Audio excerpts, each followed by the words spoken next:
What message is China sending with its recent deployment of thousands of fishing boats to the East China Sea? How could that play into a Taiwan contingency and a U.S. response? Joining us to unpack all of this is retired Marine Colonel Grant Newsham. He's a senior fellow at the Center for Security Policy and author of When China Attacks. Grant Newsham, thank you so much for joining us. Great to have you back on the show. We're always glad to be here. Now, China has deployed thousands of fishing boats recently, forming floating barriers that stretch about 200 miles long in the East China Sea. First, how are you reading this? What could China be practicing for here?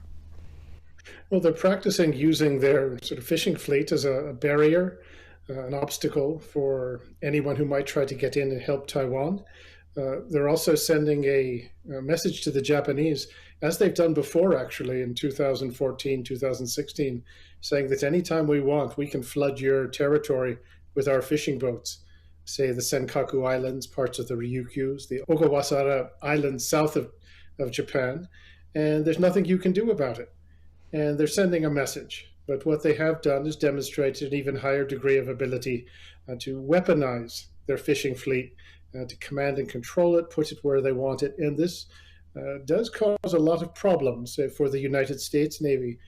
You might think a fishing boat versus a U.S. Navy destroyer isn't much of a match, but when there's a couple thousand fishing boats out there, it makes life more challenging. Plus, there's a real usefulness for anti-submarine warfare. It makes it harder for submarines to operate in the region when you've got a lot of Chinese fishing boats out, and particularly when the Chinese put certain sensors and other hardware on them.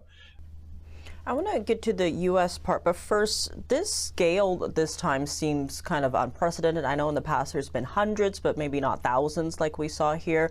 What do you see in terms of the timing of this? Why now?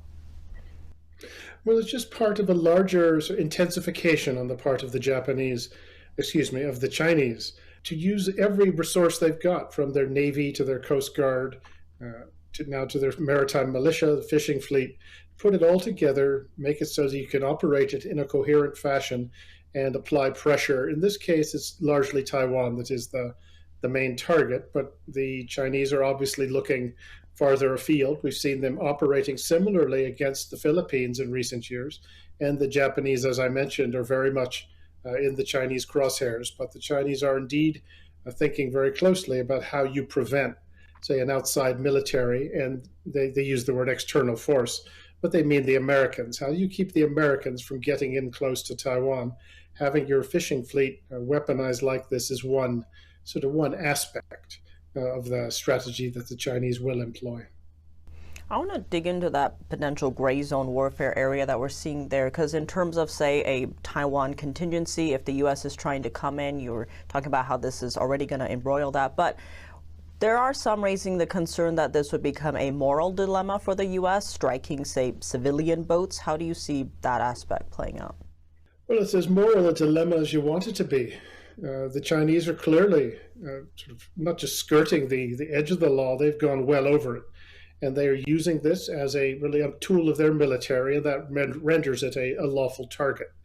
And the Americans, however, and other Westerners, tend to tie themselves in knots when presented with this situation, and say, oh, there's nothing we can do. Someday we need to wake up and say, we're not going to hold back. And that's always been one of the solutions to this, is to tell the Chinese, we look at this the same way we do the People's Liberation Army Navy, and we will defend ourselves. Now, it wasn't just these fishing boats. We also saw China flew a drone directly into Taiwan's airspace for the first time recently. What is China signaling with that move? Well, as I said, it's this intensification of move and pressure against Taiwan. And to see what the Taiwanese reaction is, see what the American reaction is to it all. Also, you're wearing down your opponent at the same time. And they're just getting so used to this gradually turning up the heat that you don't realize just how dangerous the situation is and how extreme the threat is. One thing would like to go back, and when you talk about the fishing fleet, there's also a maritime militia, which is worked in with the fishing fleet. And these are parts of the People's Liberation Army armed forces, and they are sort of double-hulled, have stronger, more powerful engines, they're armed, often have surveillance equipment on them, and they function as sort of the muscle of the fishing fleet. So that's in there, mixed in there, and that makes it even more of a lawful target.